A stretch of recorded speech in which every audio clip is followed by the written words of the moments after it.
If you can solve even one, I'll give you a big reward. Let's see, I'll do whatever you ask. At the middle school reunion, Rachel, a stunning former classmate who went on to become a Miss Tokyo University, challenged me with three difficult puzzles. For some reason, she seemed to dislike me even back in school, and now she sneered at me mockingly, clearly belittling me as someone who only graduated middle school. Her expression made it obvious, she thought I stood no chance. But oh, sorry. I already solved them all. What? Actually, you know. Hearing the truth about me, she froze in disbelief. Now, what kind of reward should I ask for? My name is Terrence. I'm a perfectly ordinary 30-year-old office worker. Today, I've returned to my hometown for the first time in 15 years. As I strolled through streets that had changed so much, a sense of nostalgia crept in, and before I knew it, I'd arrived at today's destination. I guess it's natural to feel a little nervous. I haven't seen anyone since we graduated. The reason I came back today was for a middle school reunion. Apparently, it was organized by some of the more outgoing classmates, using the milestone of 15 years as an excuse. Which means, she must have been involved too, huh? She was my middle school classmate, Rachel. Rachel's father was a CEO of a company so well known in the area that everyone had heard of him, and being his daughter, Rachel was the quintessential rich girl. On top of that, she was brilliant, athletic, and strikingly beautiful, a woman so flawless that finding her faults was harder than admiring her qualities. With all those traits, my impression of her was always, she lives in a different world and she has nothing to do with me. Because of that, I never made an effort to interact with her, but there were two things about Rachel that had puzzled me since middle school. First, why did she attend the same school as me? I went to a typical public middle school with no entrance exams or prestige to speak of. Given her excellent grades and the stature of her family, it was odd for someone like Rachel to attend such a school. Second, why did she always pick on me so relentlessly? It wasn't just casual teasing. She'd make cutting remarks like, "How do you even manage to score that low? You should teach me the secret." Or, "Not only are you bad at studying, but you're weak too, how pathetic." She'd purposely challenge me with difficult questions I couldn't possibly answer, only to ridicule me when I failed. Strangely, though, this always happened when no one else was around. Maybe it was her way of keeping up appearances, but who knows? On top of that, there were moments when she'd glare at me with an intensity that felt almost like hatred. I could have just asked her why, back then, but honestly, with someone so hostile, what good would it have done? Since this reunion was planned by the popular kids, it was almost certain Rachel would be there. With a mix of anxiety about her potential hostility and curiosity about her true intentions, I headed to the venue. When I stepped inside, over 20 people had already arrived, and the room was lively despite being a little early. This atmosphere feels nostalgic, though I can't recognize anyone. As I scanned the room, a striking sight caught my attention. A woman surrounded by a crowd, exuding elegance that could rival a movie star. It took me a second to realize who she was, but watching her interact with the others quickly jogged my memory. Rachel. Still the same, no, even more graceful now. Every move she makes feels like a scene from a drama. She still seems like someone from another world. As I thought this, Rachel noticed me. After excusing herself from the group, she approached me. "Terrence, right? Long time no see." "Yeah, it's been a while. Do you remember me? Rachel, right?" Spotting me and coming over so suddenly, "What's this about? You're as cold as ever." "Well, whatever. There's something I've wanted to ask you if we ever met again." "Something to ask me?" "Yeah. Near the end of middle school, why did you suddenly stop coming to school?" Hearing her question, memories from 15 years ago came rushing back to me. I didn't want to remember it, those bitter memories I had tried so hard to forget. The reason I stopped going to school near the end of middle school lay in both family circumstances and myself. My father ran a small diner in our town. It wasn't wildly successful, but it was beloved by the local regulars. Originally, my father ran the diner by himself, but when I was young, he remarried. After that, my father and my stepmother managed the business together. However, everything changed when a shopping mall opened nearby. Already struggling with declining customers, our diner was dealt a fatal blow.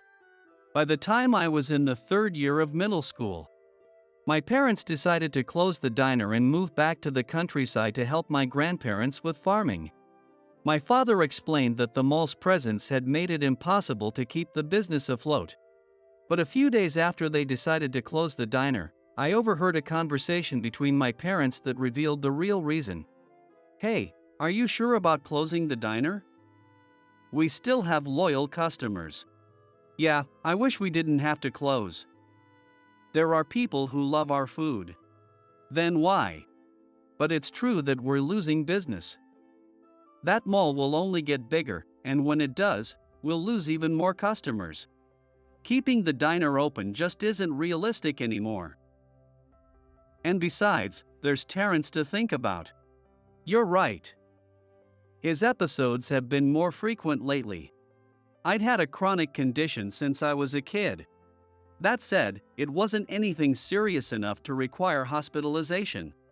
It was manageable as long as I took the proper medication.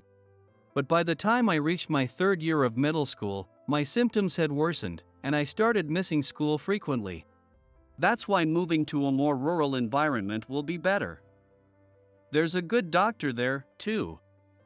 It's the right time to make this change. It's hard to say goodbye, but for Terrence's sake, it's the best choice." And so, my family moved to the countryside right after I graduated middle school. By the end of the school year, my condition had deteriorated to the point where I stopped going to school altogether.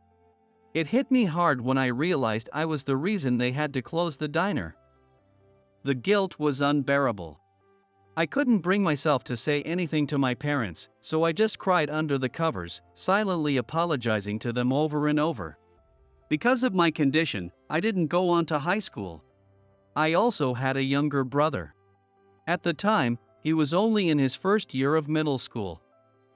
I felt awful about uprooting him, too, and apologized constantly for dragging him into our move. But he never once complained.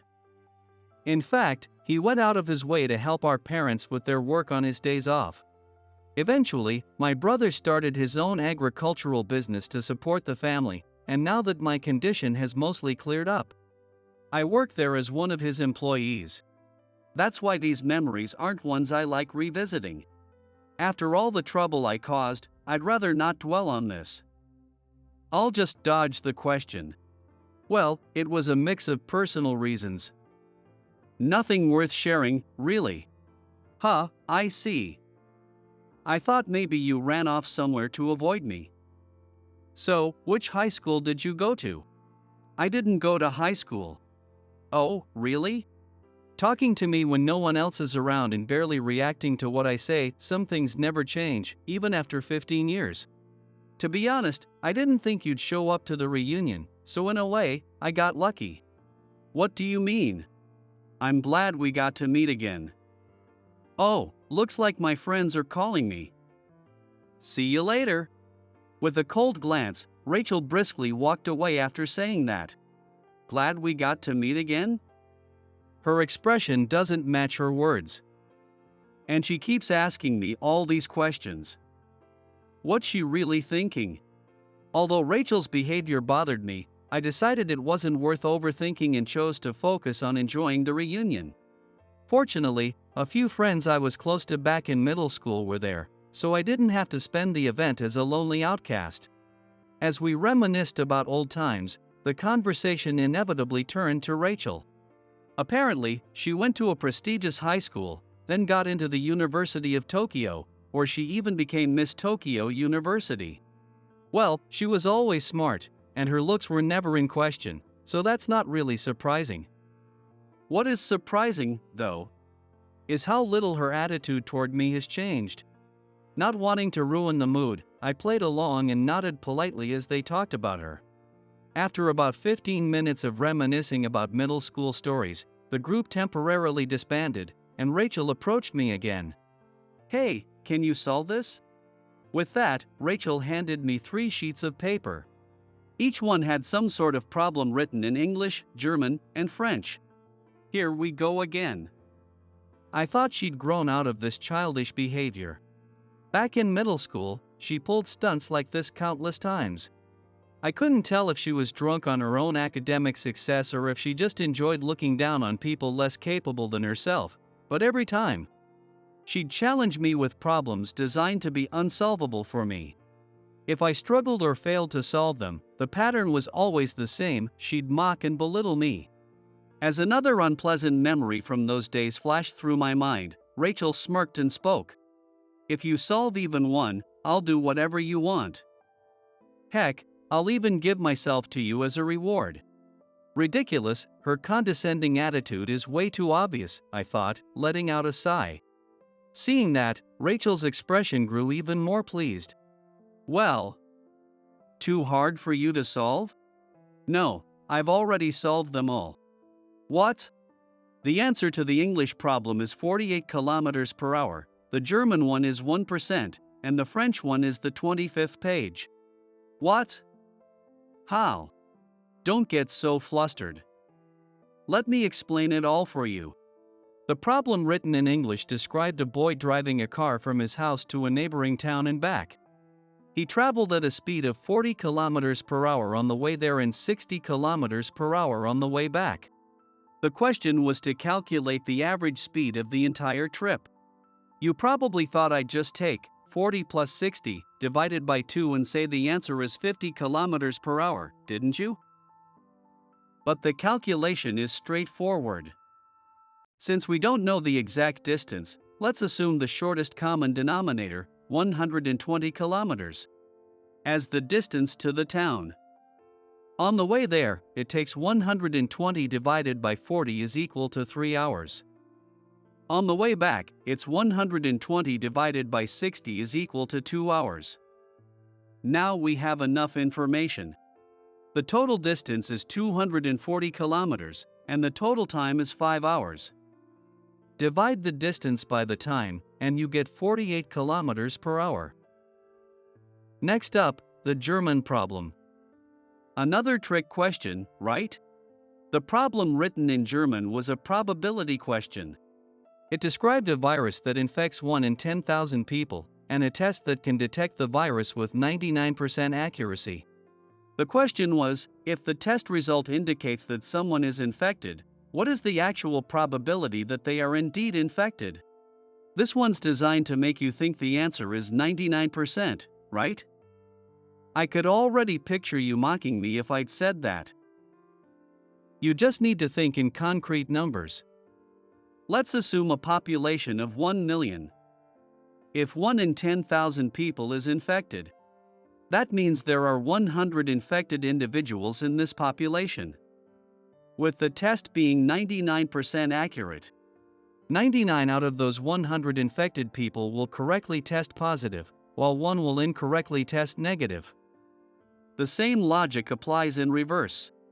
Among the 999,900 uninfected people, 1% or 9,999 will be mistakenly identified as positive. Got it so far? Oh yeah. So, let's break it down. The total number of people who tested positive is 99 plus 9,999, which gives us 10,098. That's our denominator. Out of these, only 99 are actually infected. Now it's just a simple division, 99 divided by 10,098, which is roughly 0.01. So, the actual probability is 1%. Correct. Finally, the French one. You really went out of your way to make this one tedious. The last problem, written in French, was quite simple in concept. It described a book with 1 torn page. The sum of the page numbers of the remaining intact pages was 15,000. The question was, which page was torn from the book? There wasn't much information to go on, so I started by estimating the total number of pages. I used the handy formula for the sum of numbers from 1 to n, which is n equals 1/2n, n plus 1. I set that 15,000 is approximately equal to 1/2n, n plus 1. Solving for n, I got roughly 173.2. That means the book has either 173 or 174 pages. Following so far? Yes. Then it's just a matter of plugging in the numbers. If the book has 173 pages, n equals 173, so the total page sum is 15,051 using the formula. The problem states that the sum of the remaining pages is 15,000, so the sum of the torn page numbers is 15,051 minus 15,000 is equal to 51. Assume the torn page is x, with its reverse side being x plus 1. Solve x plus 1 equals 51, and you get x equals 25. Since pages are always printed as pairs, like front and back, the torn pages are 25 and 26. So the answer is page 25. But what if the book had 174 pages? Didn't you consider that possibility? There's no need to. If the book had 174 pages, the torn pages would be 112 and 113, based on the same calculation. However, books are bound so that odd-numbered pages are on one side and even-numbered pages are on the other. If pages 112 and 113 were torn, it would mean 2 sheets were missing, which contradicts the problem. This kind of oversight wouldn't slip past me. After finishing my explanation, Rachel stood frozen, wide-eyed, as though she couldn't believe I'd solved them all. She must have been planning to humiliate me after finding out I didn't go to high school. What a pointless, childish game. As I thought about this, Rachel finally collected herself and spoke. Wow. That's amazing. I didn't think you'd solve them so quickly. Did you go to college, by any chance? Yeah. Which one? Harvard. At that moment, I could tell not just Rachel but everyone around us had started murmuring in shock. Well, I did tell them I didn't go to high school, so it's only natural they'd be a bit surprised. What followed was an onslaught of questions from everyone, far more than I'd anticipated. The reunion eventually ended in a flurry of activity. Though I was invited to the after-party, I declined because I had unfinished business to attend to. I stayed behind at the reunion venue. And so did Rachel. In fact, as the others left to head to the after-party, I'd intentionally stopped Rachel from leaving. The reason? To uncover the truth behind her attitude toward me. Once I confirmed we were alone, I turned to her and spoke. Do you remember what you said earlier? What was it about, again? Don't play dumb. You were the one who said it. If I solved even one problem, you'd do whatever I asked. I have no idea what you're talking about. What a conveniently selective memory you've got. Hard to believe you graduated from Tokyo University. What did you just say? I'm just stating facts. I'll ask you one last time, do you remember what you said earlier? Ha! With a deep sigh, Rachel finally responded. Yes, I remember. I didn't think you'd take it so seriously, but fine. Do whatever you want. With that, she closed her eyes as if resigning herself to whatever was coming. You're misunderstanding something. It's not going to be anything like what you're imagining. Then what is it? Why did you stop me from leaving? It's simple. Why were you so insistent on pestering me, not just in middle school but even today? At last, I asked the question that had been nagging at me for years. Rachel's taunting demeanor from earlier disappeared. She fell silent, refusing to answer. What, are you going to say you don't have a reason? Why does it even matter to you? Seeing that this was going nowhere, I decided to answer her question first.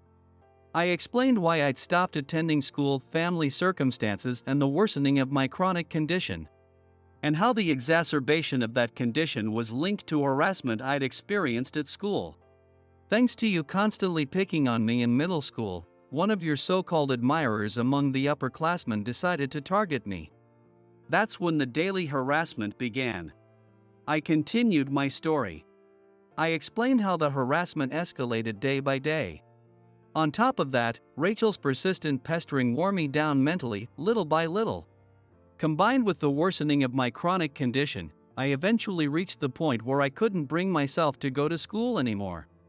That's everything. Now you should have enough context to explain your blatant hostility toward me. Your turn. Answer my question now. Ha, ha, ha. Before I could finish, Rachel suddenly burst into laughter, as if she'd had some sort of epiphany. What's so funny? Have you lost your mind? Oh, I see now. Fine, I'll answer your question. Then Rachel began to explain why she'd been so fixated on me. Her actions, she said, weren't out of admiration or anything positive, they stemmed from resentment. She revealed that her hostility toward me was motivated by revenge for something she believed I'd taken from her, her mother. I don't get it. That doesn't make any sense.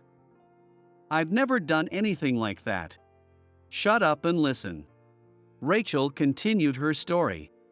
One day, she saw her mother visiting my father's diner. The two of them were chatting so intimately that it was obvious their relationship wasn't just platonic. Soon after, Rachel discovered the shocking truth: her mother had married my father. Well, things are getting complicated. I didn't know much about my mother's past, but this is unexpected. I get why you kept pestering me now. You ruined my family, and that's all you have to say? But I guess your chronic illness worsening and keeping you from high school was just karma. Maybe that was divine punishment. With that, Rachel picked up her things and quickly left the venue. I understand the story now, but it doesn't sit right with me. The remarriage was my parents' decision, not mine. This so-called revenge of hers is entirely misplaced. As I mulled over the situation, I wandered through the now empty venue. So that's what she meant by, "I'm glad we could meet again at the reunion."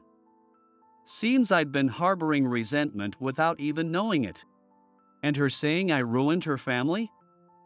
Judging by how my parents seemed, it doesn't look like it was some kind of home-wrecking situation. The whole thing feels tangled. Countless possibilities raced through my mind, but I knew that keeping it all to myself wouldn't help the situation move forward. I decided to head home, leaving the now empty venue behind.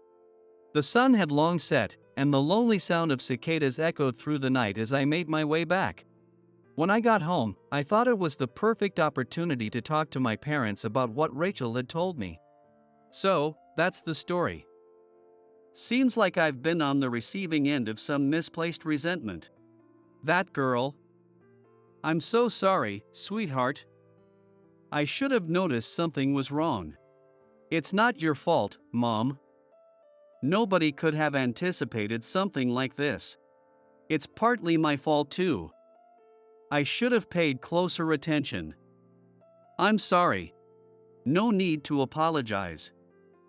That's not why I brought it up. But Rachel's story still sticks with me. Is what she said true? Oh, that. I was planning to tell you about it at some point, but there's a bit of a misunderstanding in her version.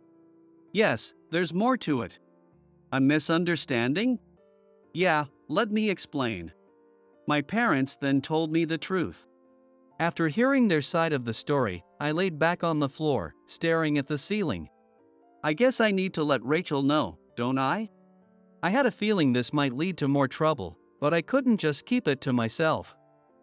So, I decided to meet with Rachel and tell her the truth on another day. Having made the decision, the next challenge was that I didn't have her contact information. With the help of a middle school friend and some effort, I managed to set up a meeting with Rachel about a week later. A week later, I arrived at the cafe a bit early to pass the time, and soon I spotted Rachel approaching from a distance with an unmistakably irritated expression. Well, someone's in a bad mood today. Of course I am. Do you think I'd be thrilled to be called out by you? Wow, you really don't hold back, huh? Shut up. So, what's this about my misunderstanding? At the reunion, you mentioned my father's remarriage. Afterward, I spoke with my parents. And it turns out the truth is a little different from what you think. What do you mean? Don't worry, I'll explain everything in order. I then relayed the story my parents had told me. The reason my father and Rachel's mother remarried was that Rachel's father had thrown her mother out of the house, leaving her with nowhere to go. My father did that? It's not a pleasant story, I know. Want me to stop? No, keep going. Noticing the change in her demeanor, I continued. Rachel's father had been obsessed with having a male heir to take over his business. When it was discovered that Rachel's mother was infertile, they struggled for years to have children. Eventually, after undergoing extensive fertility treatments, she became pregnant only to give birth to a girl. Her father, enraged that she hadn't produced a son, expelled Rachel's mother from the family. So, my mother disappeared because I was born? There's no need to blame yourself. That's something entirely out of your control. I know, but still. Do you want me to stop here? No, I want to hear everything. You don't look like you're holding up well. The elegant, composed Rachel I saw at the reunion is nowhere to be found. But it's better for you to know the full story, even if it hurts, than to live with half-truths. Alright, if you insist. Understanding Rachel's need for clarity, I shared everything my parents had told me without holding back. First, I explained that Rachel's father had never truly loved her mother. After their separation, he only took Rachel in for the sake of appearances. Her mother, left penniless and wandering, eventually met my father by chance, and the two remarried.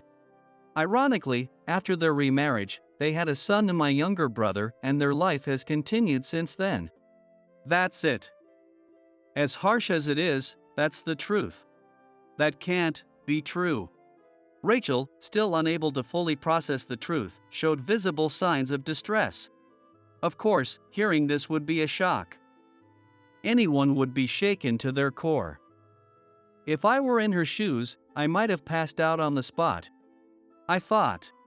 Suddenly, Rachel stood up and began staggering toward the exit. Hey, what's wrong? Sorry, I just need to be alone for a bit. With that, Rachel quietly left the cafe. I always thought she lived in a completely different world, but even someone like her has struggles and pain.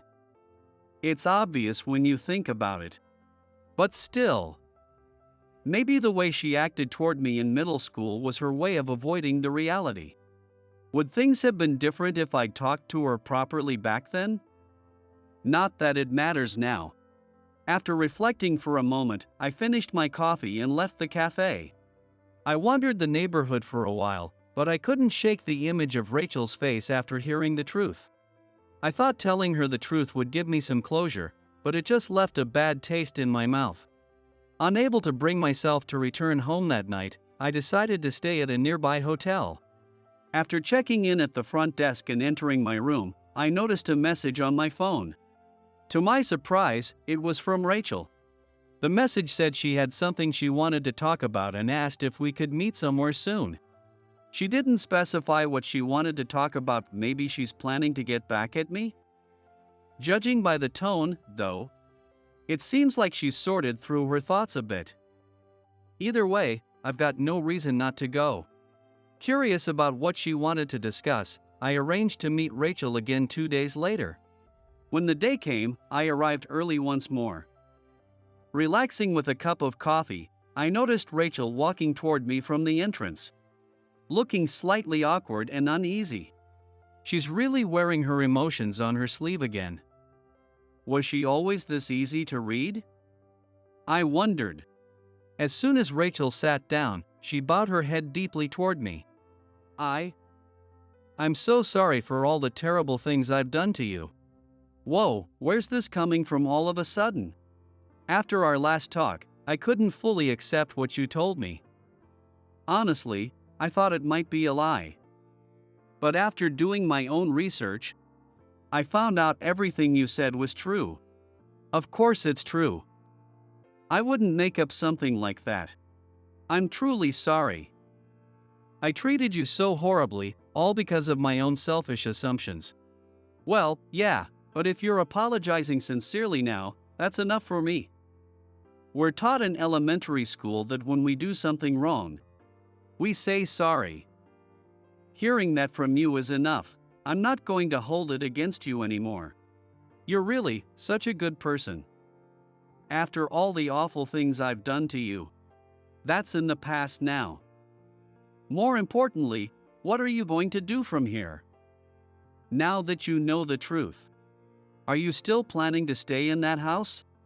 No, actually. I've decided to leave home, and I've already quit my father's company. Well, that sounds like a solid decision. Yeah, and again, I'm truly sorry. I know I don't deserve to be forgiven, but I just had to tell you directly. That's all I wanted to say. As Rachel stood to leave, I quickly called out to her. What is it? Oh, sorry. There's something I want to talk to you about too. Something you want to talk about? You said you quit the company, right? Do you have another job lined up? No, not yet. Perfect timing, then. Why don't you come work at my company? I could really use someone like you. What? Hearing my offer, Rachel froze, her expression a mixture of disbelief and confusion. This isn't about forgiving you for what you've done. It's just that, in a way, you're a victim too. You got caught up in the selfish actions of the adults around you, and it destroyed your sense of stability. That earns a bit of sympathy. That's all there is to it. So, you don't have to decide right now, but think it over. Tears suddenly began streaming down Rachel's face as she quietly spoke. Honestly, how can you be so kind? Why would you go out of your way for someone like me? You don't owe me anything. You're giving me way too much credit. I'm not some noble person. Thank you. But why me? Stop putting yourself down. It doesn't help. The reason is simple, I think you're talented. Isn't that enough? Yes, it is. I'll gratefully accept your offer. And so, Rachel began working at the company my brother and I had started together. It turned out my instincts were spot on. Rachel's work lived up to her Tokyo University credentials, and ever since she joined, our company's performance has skyrocketed. Around the same time, her father's company suffered a significant downturn. Rumor had it that Rachel's departure had dealt an even bigger blow to the company than anyone had anticipated. How ironic, the daughter he took in solely for appearances was the one propping up his company. If he'd paid more attention to those around him, things might have turned out differently. Then again, knowing him, he probably wouldn't have changed. Not that it matters to me anymore. Meanwhile, Rachel reconciled with her mother, and now she occasionally comes over to our house to share meals with us. As for my brother, while their blood relation made things a bit awkward at first, they've since grown to be close siblings. Just the other day, at Rachel's request for dessert, the two of them went to an all-you-can-eat sweets buffet. They joked and laughed about how often they're mistaken for a couple whenever they go out together. So much has happened, really, so much. Up until recently, our impressions of each other couldn't have been worse. But people make mistakes. And as long as they're willing to acknowledge them and take a step forward, life can turn out better than you'd ever imagine. Watching the smiles on Rachel and my family's faces, I couldn't help but reflect on how far we'd all come.